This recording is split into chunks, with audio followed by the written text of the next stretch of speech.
It is time for another book haul. Full disclosure, I already filmed this or tried to film it, and I tried to film it similarly to how I filmed my previous one, which was me actually unhauling the bookcase you see behind us. But in doing that, I just couldn't get the lighting right and it just wasn't looking good, and I didn't want to put out a subpar video. Even though I had filmed, I would say 75% of it, I stopped and decided to just unhaul without the camera on, and then I'm gonna just show you the books that I've decided to get rid of. I did unhaul specifically my classic shelf, although there are a couple sci-fi fantasy books that got on here just because they were living on the shelf. So that's this bad boy.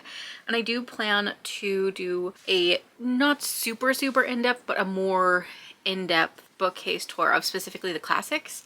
I don't want to do like a whole bookcase tour where I pull out every single book for every single bookcase, but in a couple weeks I do want to put out a overview of my whole collection, and then separately I will do a more in-depth one on my classics case, and I feel a lot better about that now that I've actually gone through and pruned it. If you haven't seen any of my videos about curating my book collection or my previous unhaul video, right now I'm really trying to be very honest with myself about my reading tastes and about the books that I already have. I need more space, and I also want to just be filling my bookcases with books I love and I'm excited to read if I haven't read them yet. I go way more into depth with this in my how to curate a book collection video, which I will link above and below. One of the steps to getting my collection where I want it to be is unhauling and weeding through.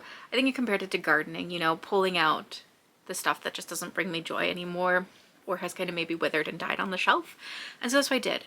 I really tried to be brutal with myself. I do feel like classics and lit get a little bit more of a leeway, or maybe not leeway, but a longer window that I'm looking at reading them, rather than looking at, well, I read it in the next 2 to 3 years. I was looking at, would I read it in the next 5 years? And if the answer is no, it was, okay, I'll get rid of it, and then if I really want to read it, I can just buy it again, which is not a great habit, but I'd rather buy a book again or risk buying a book again than having a book sit on my shelf for like 20 years and then never want to pick it up. Besides picking books to unhaul, I picked quite a few books to just move to storage in the basement.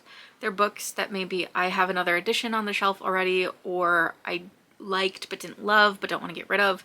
So like Green Glass House, I really enjoyed that book, but I don't feel like I need it on my main shelf. As well as stuff that I know is probably closer to the 5 years from now window than the 3 years from now, or within the 3 years window. I organized these into 4 piles after pulling them: books that I've read and I'm getting rid of, books that I have not read and know I will not read, books that I have a different edition of already and prefer that edition regardless of whether I've read it or not, and books that I have not read and do not have another edition of but know I would prefer a different edition were I to read them. So books I have read and I'm not keeping. Number 1 is Wheel of Time by Robert Jordan. I actually read it in probably 2014, so 10 years ago. It was not this edition, and I really didn't vibe with it. But then when they put out this edition, I was like, you know what, I'll just pick it up again because I have since unhauled my original copy. I was like, I'll pick it up again and I will give it a try, and I gave it a couple pages and was like, no, I remember why I didn't like this, and I don't think I can put myself through a 12 book series when I can't even enjoy the first book. So goodbye Wheel of Time. The series is just not for me, and I'm not interested in forcing myself to continue on with it or even restart this one. It's just an investment I don't want to make with my time. But these are really nice additions. I think this is so pretty, and I believe the ends or the spines, I'll make like one picture, which is just very cool. And I wish I had enjoyed it more because it seems like the books do get more interesting the deeper you go. That's not a classic, it's just like there's a couple, I think I said sci-fi and fantasy books that were just hanging out on there. Not very many. Troubles by J.G. Farrell. When I was unhauling, I was like, I've read this, right? Did I not? I had to flip through it several times before I decided yes, I had read it, and the fact that I read it and just didn't retain anything is a sign that I don't need to keep it. So goodbye to this. I believe I thought that the like hotel where it takes place was interesting, but I don't remember any of the plot. I think there are like feral cats maybe somewhere along the way, but if I'm struggling this much with a book that I would have read this in the last couple years. I would have read this probably in 2020. So remembering that little, that's a bad sign. We're getting rid of that. And then a book I read this year, the Cautious Traveler's Guide to the Wastelands by Sarah Brooks. This is such a pretty edition. This is the book that I wanted to subscribe again to the Goldsboro Premier membership to get this edition. And this book was such a letdown. It was a pretty terrible book. And I love trains, so that's really disappointing to me. I felt like it had a lot of potential, but at no point did it really use that potential where it should have. And the writing was just boring and hard to connect with. So goodbye to this book. I know it's a pretty edition. I'm just going to get rid of this at half price books. Because why not? And then Dune.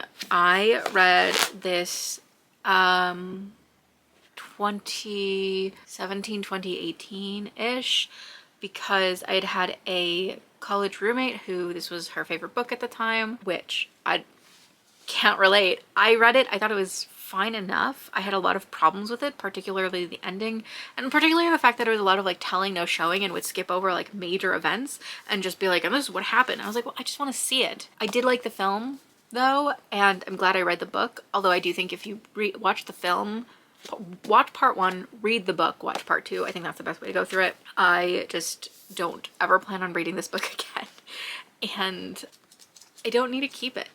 I do have another edition, I think, somewhere in the basement, but even that I may not keep.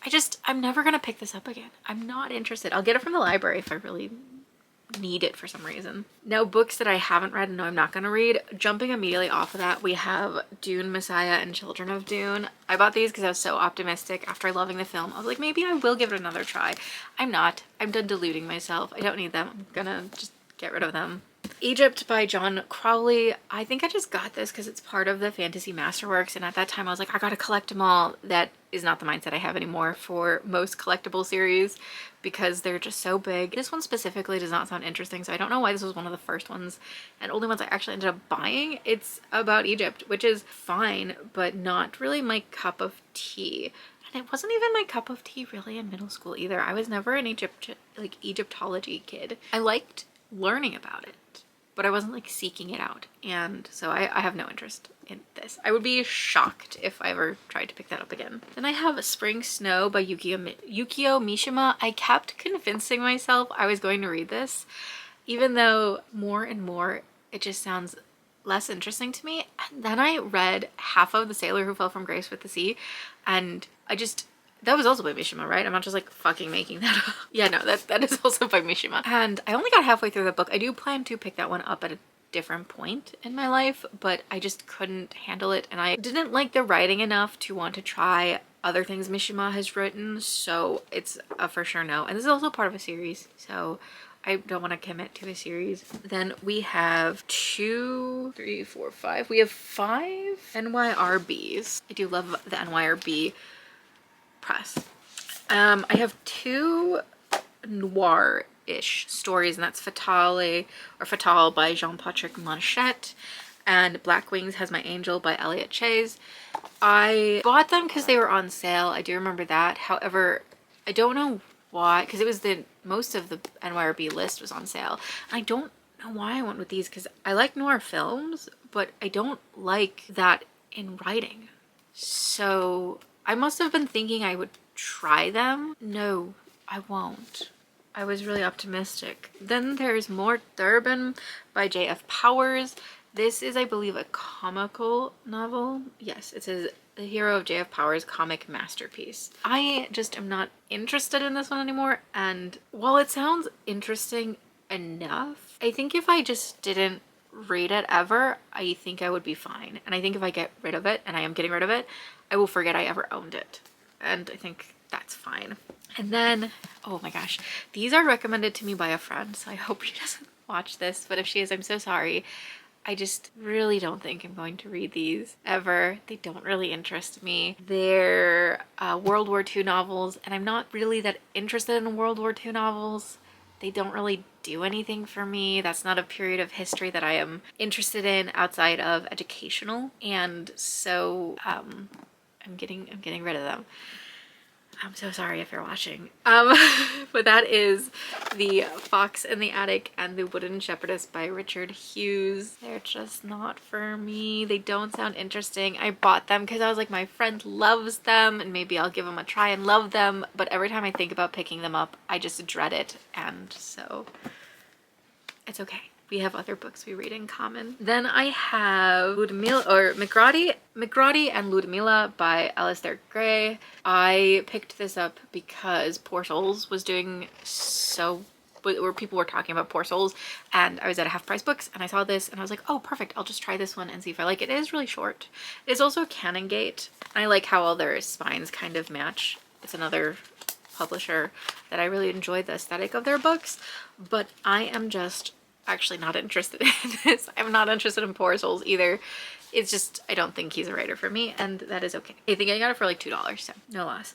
And then finally Naomi by Junichiro Tanizaki. I read the Makioka Sisters by Tanizaki and I really ended up enjoying that one. That is one of those books that just like sticks with you forever. But then I read a collection of, or not a collection, but it was a really long essay about Japanese aesthetic. And the beginning of that was, oh, In Praise of Shadows, that's what it's called. The beginning of that was really interesting, but then I just wandered and really showed some of the weaknesses, and maybe it's the translator's fault, but it showed weaknesses in Tanazaki's writing that I just was not enjoying at all. So I was kind of hesitant on, like, in general picking up another book. And then when I was going through the shelf, I was like, oh yeah, I do have this one by Tanizaki. But I do know that there is like a age gap relationship and maybe some grooming, and I didn't like his writing enough to be interested to see what he does with that kind of plot line. So I'm just gonna unhaul it. I don't think I'll read that one. I'm not 100% saying no to reading more Tanizaki because I did really love the Makioka Sisters. In the end, it was a hard book to read for me, but really worth it, I think. Now the books that I just have other editions of. First we have Madame de Pompadour by Nancy Mitford. I have the Penguin Modern Classics edition, and that is because I bought that forgetting I had this one, but I far prefer that one. This one, the cover is really pretty. It just is a lot thicker, and the one I have is a lot thinner. I think it's just the page type they used. And I read it. I don't need more than one edition, but I do actually really recommend this book, Madame de Pompadour. One of the people I'm most interested in through history. Also, if you have, if you're a fan of Doctor Who, she is, her character is portrayed in The Girl in the Fireplace, which is one of my favorite episodes, which is how I got interested in her in the first place. Then we have The Lord of the Rings. Again, I just have a different edition that I far prefer. I don't remember why I picked this one up, except that I thought it looked pretty, I think was just the reason. Journey by Moonlight, I have another edition. I just read it. I don't need another edition. This cover I really vibe, but I feel like does not match the aesthetic of the story very well, except for the very beginning. And I'm quite happy with the edition that I'm keeping. It's a small little like pocket-sized one. And then it's because, I need to preface it, it's because I have a different edition that I prefer and it has all 3 of the books bound up. And I'm just gonna keep that, and if I get editions past it, because I haven't read it, oh, I still have a bookmark in it. If I read it and love it as much as I think I am, I'd rather just buy an expensive collectible edition than these paperbacks. I'm prefacing this because everyone I know who's read it loves it, and I plan on reading it and probably also loving it. And then this is Titus Grown and Gormenghast. I just have a different edition that I'm gonna read it in. I don't need these. I bought these first, but then the bind up I found, and I'd much rather read the bind up. I just liked that edition better. And then the last 3 books are books that I haven't read but know I would prefer a different edition of. One of them I know specifically what edition it is, so I'll tell you that. That's The Castle by Franz Kafka. I love Kafka. I had to read the Metamorphosis for, I want to say freshman year college. I had to read Metamorphosis. I loved it. I fell in love with it so much. I haven't actually read anything since then, but it was so good.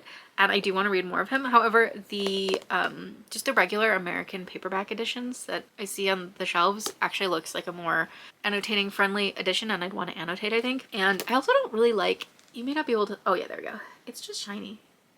I'm not a big fan of shiny books when they're paperback, at least. So they just show all your like fingerprints. And then these 2, I don't know specifically what editions I would get. Probably Penguin or maybe even just jump to cloth bound because I think cloth bounds exist of both of these depending on if I want to annotate or not. But that is Thomas Hardy, Test of the D'Urbervilles, and I have no idea if I said that correctly, so I'm so sorry. And Charles Dickens's Great Expectations. Partly, as much as I like Oxford's for annotating, because that is how I annotated Anna Karenina, I annotated Anna, and found that really pleasing to annotate in a Oxford edition. I don't know, the covers just don't interest me with these. So, you know, when you own books, part of it's aesthetic, and there's a reason there's like a million editions. But I do think they're very annotating friendly. So when I say I don't want to annotate in these, they're good for it. I just think if I was going to get an annotating edition, I would go with Penguin because I prefer the black spines anyways. So that's it. That is my unhaul, my classics unhaul, which is quite a bit. I think 23 books. I feel really good with that. I feel like I was pretty honest with myself and pretty brutal. I don't read classics as frequently as I used to and want to. And so 2025, one of the goals will be reading classics more frequently. So it's a little hard to unhaul unread books unless I truly just am not interested in them anymore, which is I think one of the reasons it's a biggish unhaul, but not like the biggest unhaul it probably could be. I think when I do my next classics unhaul, if I've read a lot more, I will probably be a lot more brutal. But that is it. That is it for me for today. I am sorry I wasn't able to record this similarly to how I did the other one, because I really did want to and walk you through like my thought process with each book kind of in the moment, because I find that really interesting to watch and then also really interesting to film. But the things just would not cooperate.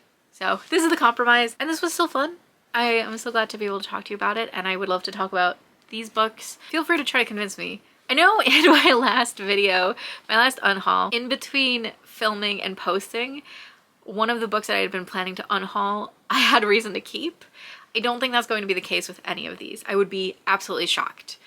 And by the time this is posting, I very well might have just gotten rid of them already. You can try to argue for me to keep them if you really feel strongly about them, but no promises I'll be able to. Anyway, thank you. Thank you for watching. Thank you for being here. I really appreciate you all. See you next time. Bye.